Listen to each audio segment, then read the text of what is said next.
L'agriculture, priorité des priorités, est la cause principale du développement de plusieurs pays de la planète. C'est grâce à ces secteurs promoteurs que les États-Unis, la Grande-Bretagne par exemple, sont devenus des pays industrialisés.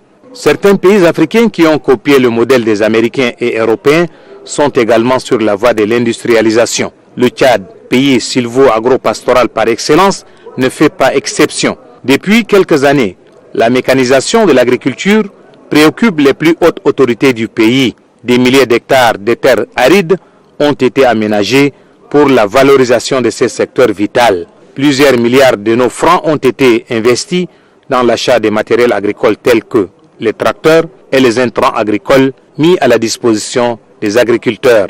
Des techniciens et agronomes ont été aussi mis à disposition pour l'encadrement des paysans qui s'adonnent au travail de la terre. Cette pratique de la mécanisation de l'agriculture prônée par le chef de l'État agrée l'assentiment des Tchadiens. Nombre de concitoyens se sont lancés dans la culture de céréales, de sésame, d'arachide et surtout du riz qui fait la fierté des populations en dépit des maigres moyens. La volonté du gouvernement allant dans le sens de vaincre l'insécurité alimentaire dans le pays mérite d'être saluée. Et comme le développement exige la production, tout le monde doit mettre la main à la pâte en pratiquant l'agriculture. Justement par rapport au secteur agricole, le Tchad organise un salon d'agriculture regroupant plusieurs pays du continent africain et d'ailleurs. Un salon qui se veut capital pour le Tchad. Experts tchadiens, leurs collègues africains et ceux venus d'autres continents vont échanger pendant 4 jours afin de permettre à l'Afrique d'amorcer son développement qui passera par la révolution agricole.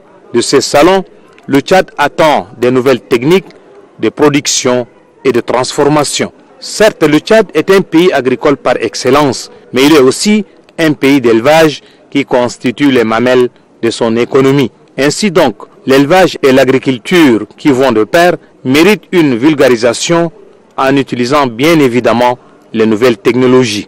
En somme, pour faire de la mécanisation de l'agriculture une réalité, l'espoir doit être de mise, comme l'a dit l'économiste égyptien Samir Amin, tant que l'homme vit, l'espoir n'est pas perdu.